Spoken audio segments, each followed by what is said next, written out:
different things like that, like things you would never think of, crazy stuff. We said yes a lot to mostly everything and everywhere. There are rock and roll friendships built on stages, and then there are rock and roll brotherhoods built on something far deeper, shared struggle, late-night songwriting sessions, and the kind of trust that only forms when two people are chasing the same impossible dream from the same forgotten corner of New Jersey. For nearly 3 decades, Richie Sambora and Jon Bon Jovi represented exactly that kind of bond. They were inseparable. They were unstoppable. And to millions of fans around the world, they were forever. But forever, as it turns out, has an expiration date. At 65 years old, Richie Sambora is finally talking. Not in the careful, publicist-approved way that rock stars usually talk. Not with rehearsed answers and diplomatic deflections. He is talking the way a man talks when he has processed enough pain, done enough therapy, and lived enough life to finally tell the truth without flinching. And what he is saying is reshaping everything fans thought they knew about one of the greatest bands in rock history. This is not a story about ego.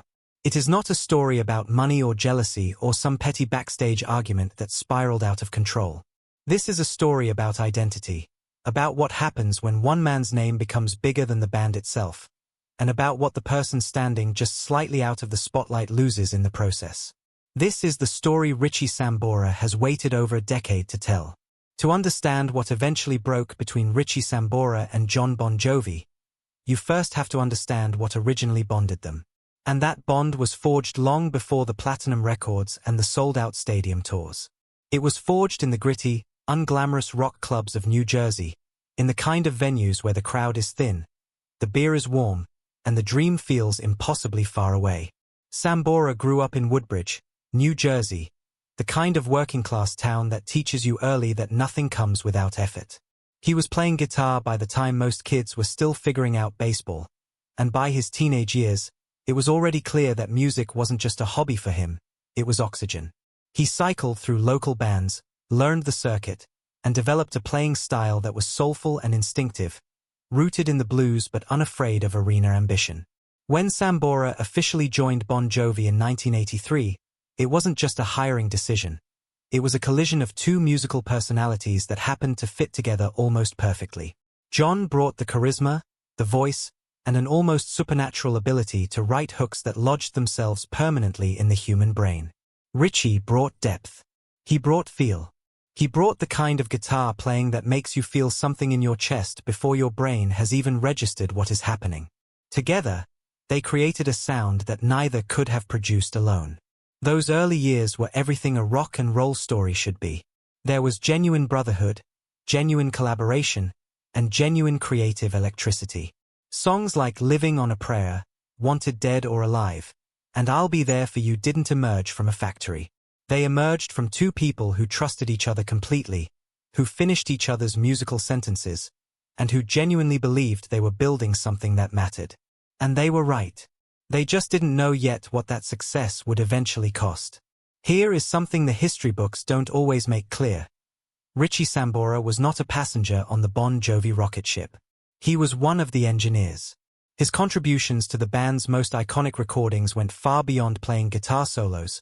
He co-wrote some of their biggest hits, shaped arrangements, added harmonies that elevated the entire emotional register of their songs, and served as a kind of creative conscience for the group. The talkbox solo on Living on a Prayer is one of the most recognizable sounds in the history of rock music. That was Richie. The brooding, cinematic quality of Wanted Dead or Alive owes as much to his guitar work as it does to any lyric. The tender vulnerability of I'll Be There For You is carried largely by the emotional intelligence he brought to the strings. He wasn't decorating someone else's vision. He was shaping it, refining it, and in many cases, completing it. But here is where the story takes its painful turn. In the architecture of Bon Jovi's public identity, Richie Sambora was, for most of their career, the invisible hand. Jon's face was on the magazine covers. Jon's name was literally the band's name. Jon was the one who did the interviews, set the agenda, and increasingly made the decisions. And while Sambora understood, at least initially, that this was simply the nature of how the band was positioned, the gradual erosion of his creative voice within that structure was something he could not ultimately reconcile. In interviews he has given in recent years, Sambora has been honest about this in a way he simply wasn't capable of being while he was still inside it. He has described the slow, creeping realization that being physically present in the room no longer meant having a genuine seat at the table. He would show up to studio sessions and rehearsals with ideas, with energy, with the same instincts that had helped build the band from nothing, and increasingly, those contributions were acknowledged politely and then quietly set aside. It wasn't explosive. It wasn't dramatic. That was almost the worst part. It was a slow suffocation dressed up as business as usual. What makes Sambora's story genuinely heartbreaking is that the professional frustration was only half the burden. During the same years that his creative influence within the band was diminishing, his personal life was unraveling in ways that were deeply painful and very public. His marriage to actress Heather Locklear, which had once seemed like the ultimate rock and roll fairy tale, ended in divorce. He struggled with addiction, a battle he has spoken about with remarkable candor and without self-pity, acknowledging that it was real, that it was serious, and that it required real work to overcome. He was, by any honest measure, a man going through some of the hardest chapters of his life. And what he needed in those moments, what anyone needs when they are at their most vulnerable, was the support of people who knew him. People who had been there from the beginning. People who understood not just the musician but the man. What he found instead, according to his own account, was increasing distance. Not hostility, necessarily. Not cruelty. But a kind of emotional withdrawal that left him feeling profoundly alone inside what was supposed to be a brotherhood. He has described conversations that went nowhere. He has described feeling outnumbered when he raised concerns, feeling dismissed when he expressed doubts, and feeling, above all, like the person he had been for 3 decades. The guy who showed up, played his heart out, and gave everything he had, was no longer fully seen by the people who should have known him best. That kind of loneliness, inside a band that is playing to 50,000 people a night, is a particular and terrible kind of isolation. In April 2013, Richie Sambora simply didn't show up. Fans arriving at a Bon Jovi concert in Calgary were informed, without much explanation, that he would not be performing. The official statement offered almost nothing, personal reasons, which is the music industry's equivalent of a locked door with no forwarding address. What followed was a silence so complete it became its own kind of statement. There were no public fights, no dramatic press releases, just an absence. And then, quietly, a new guitarist. Sambora later described the moment he found out the band had hired his replacement not through a phone call or a conversation, but through the internet. After nearly 30 years. After co-writing the songs. After building the sound. After being, by every reasonable measure, one of the 2 most important people in that band's history. He found out he had been replaced by reading about it online. It was like I disappeared, he said, and nobody even called. That sentence carries a weight that no amount of rock mythology can soften. It speaks to something universal, the particular pain of realizing that a relationship you believed was defined by loyalty and mutual respect had quietly become something far more transactional, without anyone ever saying so out loud.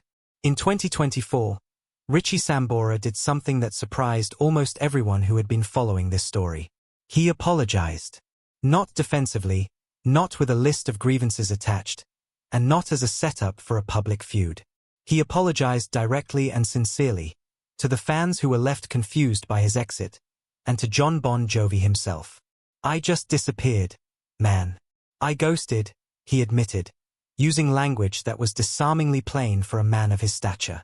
He acknowledged that he should have handled the departure differently. He acknowledged that walking away without a proper conversation, without sitting down with Jon and saying, honestly, what he was feeling and why he was leaving, had been a mistake. He took ownership of that without being asked. But here is what is important to understand. An apology for how something ended does not erase the truth of what caused it. And in the same interviews where Sambora expressed genuine regret for his abrupt exit, he also spoke clearly and specifically about what had driven him to that point. The creative sidelining. The emotional isolation. The sense that the band had transformed from a genuine collaboration into something that felt, in his words, more like a corporation. The environment that had once felt like home had become, by the end, genuinely toxic. He wasn't saying any of this to wound Jon Bon Jovi. He was saying it because, at 65, a man who has done the work, the therapy, the reflection, the hard internal reckoning, cannot continue carrying someone else's version of the story. He had been silent for a decade. He had protected the band's image, protected the legacy, protected the friendship even after it had effectively ended. The apology was real, but so was everything that preceded it. Jon Bon Jovi has not responded to Sambora's 2024 disclosures with hostility. He has not fired back, has not disputed the account publicly, and has spoken about Richie with a measured respect that suggests, whatever else happened between them, the affection was real. But he has also been unambiguous about one thing: there will be no reunion. "We had our run," he said in a recent interview, and those 4 words contained more finality than any dramatic statement could have. Jon's own circumstances have changed enormously. A serious vocal cord condition forced him to confront the possibility that his voice, the instrument that made everything possible, might never fully return. That kind of reckoning changes a person. It shifts priorities. It makes the past feel like a country you can remember fondly without needing to revisit. He is focused, by his own account, on the present version of the band and on a new chapter defined less by spectacle and more by meaning. For Sambora, the post-Bon Jovi years have been genuinely defined by something he seems to have found unexpectedly: peace. He speaks with real tenderness about his daughter Ava, whose own career in modeling and entertainment is flourishing. He has spoken publicly about therapy and healing in ways that are remarkably free of the defensive pride that often surrounds men of his generation discussing emotional struggle. He has continued to make music, quieter music, bluesier music, music that serves his soul rather than a stadium, and he has described finding genuine joy in that creative freedom. "It's not about being loud anymore," he said recently. "It's about being real."